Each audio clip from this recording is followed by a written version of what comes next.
요한을 붙잡으니 모든 백성이 크게 놀라며 달려나와서 솔로몬의 행각이라 불리우는 행각에 모이거늘 베드로가 이것을 보고 백성에게 말하되 이스라엘 사람들아 이 일을 왜 놀랍게 여기느냐 우리 개인의 본능과 경건으로 이 사람을 경배한 것처럼 왜 우리를 주목하느냐. 아브라함과 이삭과 야곱의 하나님 곧 우리 조상의 하나님이 그의 종 예수를 영원롭게 하셨느니라.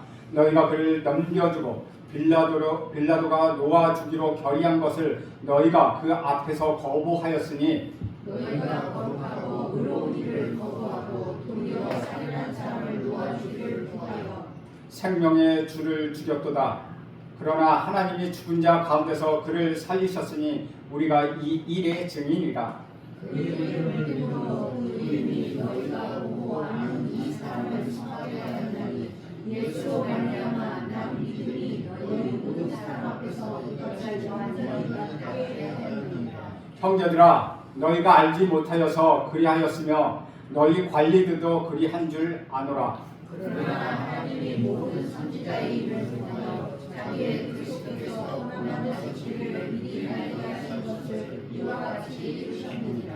그러므로 너희가 회개하고 돌이켜 너희 죄 없이 함을 받으라. 이같이 하면 새롭게 되는 날이 주 앞으로부터 이를 것이요. 또 주께서 너희를 위하여 예정하신 그리스도 곧 예수를 보내시리니 하나님이 영원 전부터 거룩한 선지자의 입을 통하여 말씀하신 바 만물을 회복하실 때까지는 하늘이 마땅히 그를 받아두리라. 모세가 말하되 주 하나님이 너희를 위하여 너희 형제 가운데서 나 같은 선지자 하나를 쓸 것이니 너희가 무엇이든지 그의 모든 말을 들을 것이라. 누구든지 그 선지자의 말을 듣지 아니하는 자는 백성 중에서 멸망받으리라 하였고 또한 사무엘 때부터 이어 말한 모든 선지자도 이 때를 가리켜 말하였느니라. 너희는 선지자들의 자손이요 또 하나님이 너희 조상과 더불어 세우신 언약의 자손이라. 아브라함에게 이르시기를 땅 위의 모든 족속이 너희 씨로 말미암아 복을 받으리라 하셨으니 하나님이 그 종을 세워 복 주시려고 너희에게 먼저 보내사 너희로 하여금 돌이켜 각각 그 악함을 버리게 하셨느니라. 아멘. 이것은 주님의 말씀입니다. 지난 주일 우리는 초대교회의 첫 번째 기적에 대해서 나누어 보았습니다. 나면서부터 걷지 못했던 사람이 성전 미문에 앉아서 구걸하던 것을 베드로와 요한이 보고서 예수 그리스도의 이름으로 일어나 걷고 뛰라고 했을 때 그가 걷고 뛰며 찬송하며 성전으로 올라갔던 엄청난 놀라운 사건을 보게 되었습니다. 오늘은 그 사건 이후의 일들을 생각해 보려 합니다. 11절과 12절을 읽어보면 나은 사람이 베드로와 요한을 붙잡으니 모든 백성이 크게 놀라며 달려 나와 솔로몬의 행각이라 불리우는 행각에 모이거늘 베드로가 이것을 보고 백성에게 말하되 이스라엘 사람들아 이 일을 왜 놀랍게 여기느냐 우리 개인의 능력과 경건으로 이 사람을 걷게 한 것으로 왜 우리를 주목하느냐 라고 말합니다. 안진뱅이가 일어나자 안진뱅이 자신은 물론 성전에 모인 사람들이 모두 깜짝 놀랐다는 것이죠. 고침받은 그는 베드로와 요한을 떠날 수가 없었습니다. 그는 예수 그리스도의 이름으로 고침을 받았지만 아직 우리 예수님이 누구신지 그는 잘 몰랐습니다. 군정들도 눈앞에서 일어난 기적을 보며 도대체 어떻게 이런 일이 일어났는가 라고 궁금해했다는 것이죠. 그래서 그들은 예수님이 성전에 오시면서 하나님의 말씀을 가르치고 선포했던 솔로몬의 행각에 모여들었습니다. 그리고 그들은 일제히 베드로와 요한을 바라봅니다. 그들은 도대체 당신들이 어떤 사람이기에 이 놀랍고 엄청난 기적을 일으켰습니까? 라고 의심의 눈으로 베드로와 요한을 쳐다보았습니다. 베드로는 그들에게 12절에서 두 가지의 말을 합니다. 왜 놀랍게 여기느냐? 그리고 왜 우리를 주목하느냐? 라고 말합니다.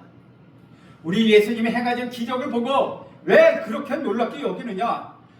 우리가 사람을 걷게 한 것처럼 왜 우리를 주목하여 보느냐? 하면서 베드로와 요한이 집중하고 있는 시선을 우리 주님께로 향하게 합니다.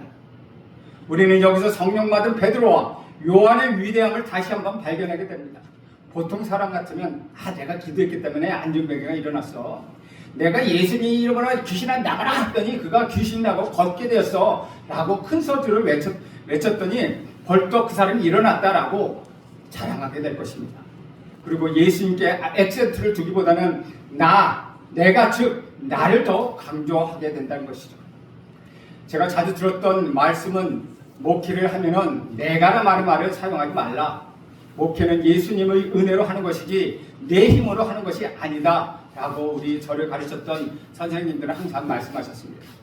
목회를 자해서 교회가 부흥하고 놀라운 일이 일어나도 절대로 내가라는 말을 사용하지 말라. 목회자도 그렇고 성도들도 내가 하면서 교회에서 인정받고 싶어하는 욕구가 많은 걸 내가 안다. 그러나 내가 하는 순간 그 교회에서는 주님이 주인이 아니라고 이야기하셨습니다. 사랑하는 여러분, 교회 생활을 하면서 왜 그렇게 섭섭해 하십니까? 내가 살아있기 때문이라는 것이죠. 내가 살아있기에 나를 인정해 주지 않으면 섭섭하다고 쉽게 말들을 합니다. 하지만 우리 주님이 나의 속에 살아계시다면 그렇게 섭섭해하지 않습니다. 교회에서 목회자가 동료들이 나를 알아주지 않아도 섭섭하지 않습니다. 나의 뜻이 교회에 반영되지 않는다고 해서도 섭섭하지 않는다는 것입니다. 왜 그렇습니까? 하나님만 나의 마음을 아시고 하나님께만 영광이 되면 그것으로 속하다는 것이죠. 바울은 그렇게 대단한 종이었지만 자신을 가리켜 무엇라고 얘기합니까? 나는 죄인 중에 괴수라고 이야기합니다. 또한 자신을 만삭되지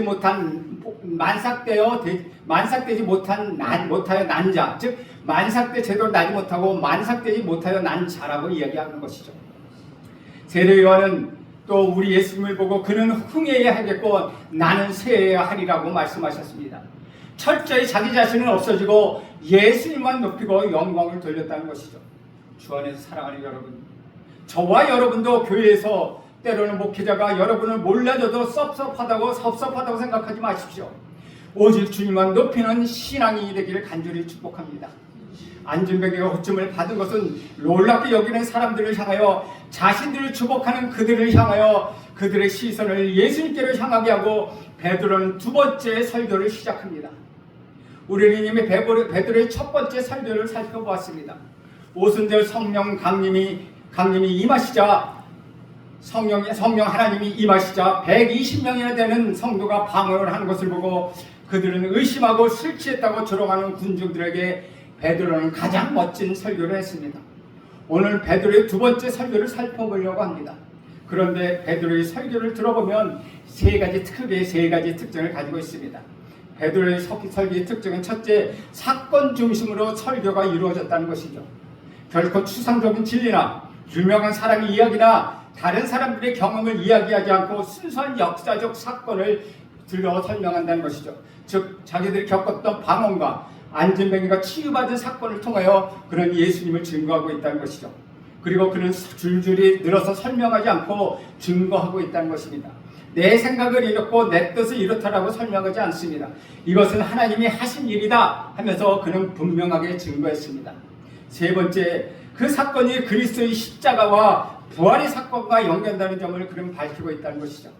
설교 때마다 예수님의 십자가와 예수님의 부활의 사건을 말씀하면서 살아계신 우리 예수님이 역사하셔서 그렇게 되었다고 강조하고 있는 것입니다. 그리고 우리 예수님을 영접하라고 합니다. 오늘 베드로의 두 번째 설교의 세 가지 특징이 그대로 나타나 있습니다. 첫째의 특징은 우리 구주 예수 그리스도가 구주되심을 선포하고 있다는 것이죠. 베드로가 두 번째 설교를 하는 동기는 이미 지난 시간에 우리는 살펴보았습니다. 40세 된 안진뱅이가 예수의 이름으로 일어났습니다. 사건이 발생한 것입니다. 문제는 베드로가 그렇게 담대하게 선포했던 예수님이 누구신지 고침을 받은 자도 몰랐고 놀란 군중들로 몰랐다는 것이죠. 그들은 예수님이 누구인지 궁금해했습니다. 그래서 베드로는 예수님에 대하여 설교하기 시작합니다. 13절에서 15절을 읽으면 이렇게 기록하고 있습니다. 아브라함과 이삭과 야곱의 하나님 곧 우리 조상의 하나님이 그의 종 예수를 영화롭게 하셨느니라. 너희가 그를 넘겨주고 빌라도가 놓아주기로 결의한 것을 너희가 그 앞에서 거부하였으니 너희가 거룩하고 의로운 일을 거부하고 도리어 살인한 사람을 놓아주기를 구하여 생명의 주를 죽였도다. 그러나 하나님 죽은 자 가운데서 그를 살리셨으니 우리가 이 일의 증인이라. 여러분, 예수님은 어떻게 죽으셨습니까? 13절과 14절에 있는 그대로 간략하게 정리해서 말씀드리면 예수님은 가룟 유다가 은 30을 받고 대제사장 가야바에게 팔았고 대제사장 가야바가 빌라도에게 고소했고 빌라도는 죄 없는 줄 알면서도 재판을 통하여 사형 언도를 내렸고 로마군은 상부의 명령대로 예수님을 십자가에 못 박아 죽였습니다. 그런데 그렇게 십자가에 달려 죽으신 예수님이 누구신지는 20절에서 26절의 말씀을 보면 당시 유대인에게 추앙을 받았던 세 사람을 언급하면서 그들이 입으로 예언한 메시아가 바로 너희들이 죽인 예수님이다. 메시아라고 말합니다. 이는 첫 번째 설교를 할 때 요엘서와 시편의 말씀을 인용해서 근거를 대어 설명했던 것과 같다는 것이죠. 본문 22절에 보면 모세가 말하되 또 24절에 보면 또한 사무엘 때부터 25절에 보면 아브라함에게 이르시기를 하며 당시 유대인들이 가장 추앙을 받은 아브라함과 모세와 사무엘을 언급하면서 그들의 입을 통하여 예언된 메시아가 바로 너희가 십자가에 못 박혀 죽인 그 사람 예수 그리스도라고 말하고 있는 것입니다. 본문을 조금 더 세밀하게 분석하면 베드로의 설교 속에는 예수님에 대한 세 가지 특징을 정리하고 있습니다.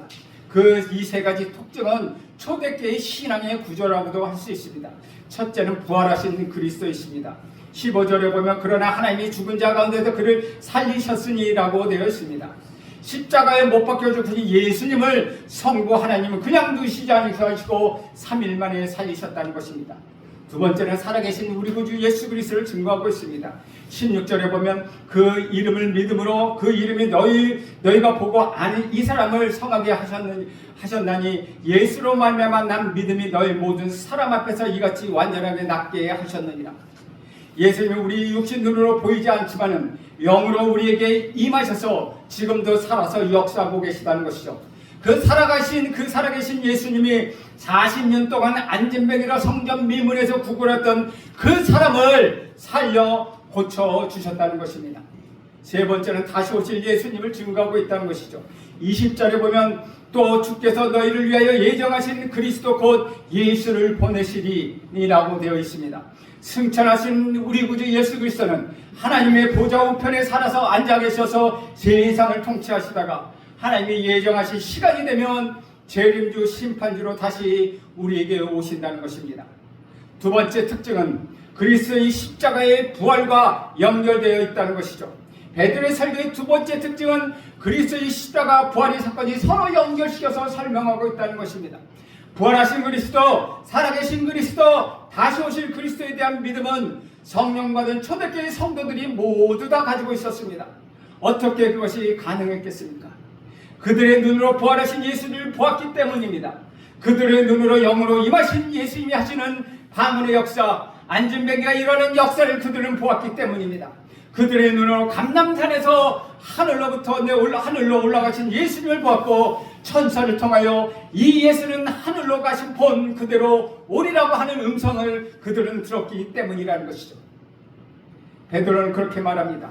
15절 하반절에 보면 놀라운 말을 합니다. 우리가 이 일의 증인이라. 얼마나 여러분 무서운 말입니까? 내가 보았다. 내가 그것을 증명한다. 내가 그것을 증거한다. 이보다 더 놀라운 말이 어디 있겠습니까? 사랑하는 여러분, 우리도 베드로처럼 우리 주님은 부활하셨습니다. 우리 예수님 지금 살아서 역사하십니다. 우리 예수님은 다시 오실 것입니다 라고 외치며 이 사건에 대해서는 내가 증인입니다 라고 고백할 수 있기를 간절히 바랍니다. 이렇게 고백이 확실한 자는 기쁨으로 하나님께 찬양드리게 될 것입니다. 우리 예수님이 살아계신 것을 확실한 자를 찬양해 보십시오. 우리 조금 전에 불렀던 살아계신 주, 그것이 우리의 찬양이 아니겠습니까? 그렇습니다. 예수님은 죽음으로 끝나는 분이 아니라는 것이죠. 예수님은 부활하셨습니다. 우리 예수님은 살아계셨습니다. 예수님이 공생에 3년 동안 놀라운 일이 얼마나 많이 하셨습니까? 중풍병자를 고치셨고 나병 환자를 고치셨습니다. 눈먼 자들을 보게 하셨고 귀신 들린 자를 고쳐주셨습니다. 안진뱅이로 고쳐주셨습니다. 심지어 죽은 지 사흘 된 나사도로 살려놓고 그 위에 2명 더 살려서 죽은 자 3사람을 살려내셨다는 것이죠. 그렇게 놀라운 사역을 하셨던 우리 예수님이 부활 승천하신 후에 하나님의 보좌 우편에 앉아 쉬고 계시는 것입니까? 아니요, 결코 그렇지 않습니다. 우리 예수님 지금 이 시간에서 영으로 여러분에게 임하시고 일하고 계시다는 것이죠. 우리 예수님 지금도 여러분과 함께 일하고 계심을 여러분 믿으시기 바랍니다. 지금 베드로는 안진뱅이가 고침을 받은 것을 보고 놀라운 사람들에게 너희가 알고 있는 그 예수님을, 살아계신 그 예수님을, 그 예수님이 안진뱅이를 고치셨다고 증거하고 있다는 것입니다. 세 번째 특징은, 베드로의 세 번째 특징은 유대인으로 하여금 회개를 요청하고 있다는 것이죠. 17절에서 19절까지 보면 이렇게 기록합니다. 형제들아, 너희가 알지 못하여서 그리하였으며 너희 관리들도 그리한 줄 아노라. 그러나 하나님 모든 선지자의 입을 통하여 자기 그리스도께서 고난받으실 일을 미리 알게 하신 것을 이와 같이 이루셨느니라. 그러므로 너희가 회개하고 돌이켜 너희 죄 없이 함을 받으라. 이같이 하면 새롭게 되는 날이 주 앞으로부터 이를 것이요. 베드로는 예수님의 죽으심을 바라면서 가룟유다가 팔았고 가야바가 고소했고 빌라도가 재판했고 로마 군이 십자가에 못 박혀 죽였다는 데서 끝나지 않았습니다. 베드로의 설교는 지금 설교를 듣고 있는 회중들의 문제로 끌어들인다는 것이죠. 14절 15절의 상반절에 보면 너희가 거룩하고 의로운 일을 거부하고 도리어 살인한 자를 놓아 주기를 구하여 생명의 주를 죽였도다. 베드로는 지금 이렇게 말하고 있습니다. 예수님 누가 죽였는지 아십니까?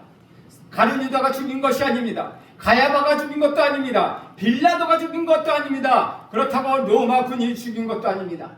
예수님 지금 내 설교를 듣고 있는 여러분, 너희들이 죽인 것입니다. 너희들이 예수 그리스도를 죽인 장본인이다 라고 이야기하고 있다는 것이죠. 여러분, 이것이 얼마나 불편한 소리입니까? 그러나 저와 여러분은 이 소리를 들어야 합니다. 왜냐하면 그래야 비로소 여러분에게 구원이 임하게 될 것이기 때문입니다. 그때야 비로소 예수님하고 여러분과 상관관계가 있는 것입니다. 우리가 신앙생활을 하면서 은혜를 받지 못하는 것은 주님이 누구 때문에 죽었는지 막연하게 생각하고 있기 때문이라는 것이죠. 그저 인류의 죄를 대신하여 죽었고 유대인을 대신하여 죽었다고 생각합니다. 그러나 그래서 나에게 감격이 없다는 것이죠. 모든 인류의 죄를 대신하여 죽었고 유대인을 위하여 죽었다는 말 맞습니다. 그러나 엄밀하게 말하면 우리 예수님은 저와 여러분 때문에 죽었다는 것이죠. 내가 죄인이라서 내 죄값 때문에 우리 예수님이 죽으신 것입니다. 우리가 지금 예수님을 믿는다고 하면서 예수님을 따른다고 하면서 얼마나 지금도 예수님의 가슴에 커다란 대못을 박는 삶을 살아가고 있습니까? 여러분 솔직히 인정합시다. 예수님은 저와 여러분이 죽였습니다. 예수님은 제가 죽였습니다. 그러기에 저와 여러분이 할 것은 회개할 것밖에 없다는 것입니다. 19절로 다시 돌아갑니다. 이 말씀이 오늘 설교의 핵심이요 결론이라고 저는 말할 수 있습니다. 19절에 보면 우리 19절 함께 읽을까요? 19절 말씀 시작. 그러므로 너희가 회개하고 돌이켜 너희 죄 없이 함을 받으라. 이같이 하면 새롭게 되는 날이 주 앞으로부터 이를 것이요. 이 말씀에서 회개하라 말은 나쁜 말이 아닙니다. 축복의 소리입니다. 그런데 어떤 사람은 이 말이 기분이 나빠서 교회에 나오지 않는다는 것입니다. 회개하라는 말이 마치 자기를 도둑놈 취급한다고 하는 것 같아서 싫다는 것입니다. 그러나 회개하라는 말은 기분 나쁜 말이 아니라는 것이죠. 기독교의 가장 축복된 메시지는 회개하라는 것입니다. 그러기에 세례요한의 첫 번째 메시지도 우리 예수님의 첫 번째 메시지도 무엇입니까? 회개하라 천국이 가까웠느니라. 여러분 회개란 무엇입니까? 돌아가는 것입니다. 돌이키는 것입니다. 세상으로 가던 발걸음을 180도 바꿔서 하나님께로 돌이키는 것입니다. 17절을 다시 보시면 회개하기만 하면 우리에게 어떤 복이 주어집니까? 첫째는 죄 없이 함을 받으라고 말합니다. 죄 없이 함을 받으라. 여러분 이보다 더 복된 소식이 어디 있습니까? 죄인에게 있어 가장 심각하고 가장 시급하고 가장 본질적인 문제가 무엇입니까? 그것은 바로 죄가 없어지는 것입니다. 죄 사함을 받는 것입니다. 공부를 하고 대학교를 가고 취직을 하고 시집장가를 가고 사업을 하는 것 다 그 다음에 이야기라는 것이죠. 우리가 가장 중요한 것은 내가 죄로부터 자유함을 받는 것 바로 그것이라는 것입니다. 두 번째 축복은 회개하면 우리 주님과 함께 새로운 인생이 시작된다는 것입니다. 10절에 보면 이렇게 기록하고 있죠.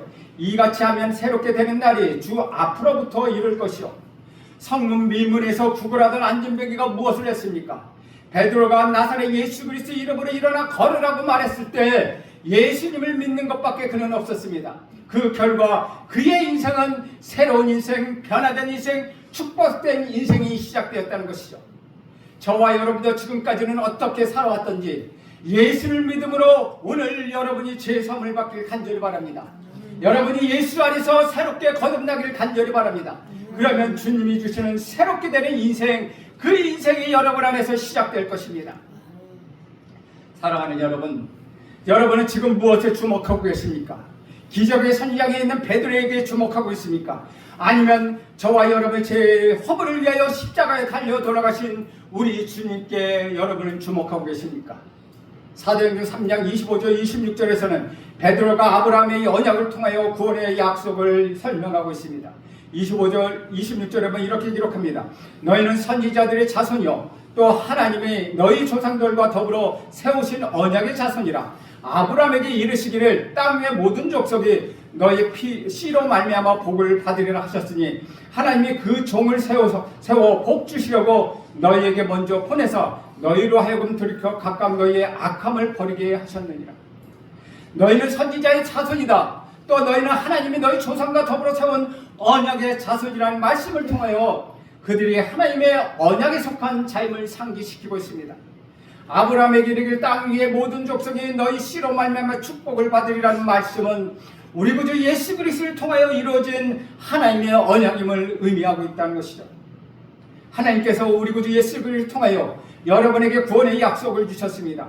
26절에 보면 하나님이 그 종을 세워 복 주시려고 너희에게 먼저 보내서 너희로 하여금 돌이켜 각각 그 악함을 버리게 하셨느니라 라는 말씀은 예수 그리스도를 통하여 저와 여러분이 죄에서 돌이켜 구원을 받을 수 있음을 나타내고 있다는 것입니다. 오늘날 우리가 예수 그리스도를 믿고 그의 가르침을 따르는 이유는 우리 구주 예수 그리스도를 통하여 하나님의 구원의 약속을 받았기 때문입니다. 여러분, 신앙생활은 단순히 종교적 행위가 아니라는 것이죠. 우리 구주 예수 그리스도를 통해 하나님과 관계가 회복하고 그 안에서 새로운 삶을 살아가는 것, 그것이 바로 신앙생활이라는 것입니다. 우리는 오늘 사도행전 3장 11절에서 26절 말씀을 통하여 우리는 우리 구주 예수 그리스도의 이름의 능력, 회개와 돌이킴의 중요성, 선지자의 예언과 성취, 그리고 아브라함의 언약과 구원의 언약에 대하여 깊이 묵상해 보았습니다. 사랑하는 여러분, 우리 구주 예수 그리스도의 이름이 지금도 강력하게 여러분 사회에서 역사하고 계시다는 것이죠. 우리 구주 예수 그리스도가 예수님이 여러분이 죄에서 돌이켜 새롭게 되는 길을 여러분에게 열어주셨습니다. 오늘 이 자리에 있는 여러분, 예수 그리스도의 이름을 신뢰하십시오. 그러면 우리 구주 예수 그리스도의 이 이름의 능력을 여러분은 경험하게 될 것입니다. 회개와 돌이킴을 통하여 여러분 새로운 삶을 살아가게 될 것입니다.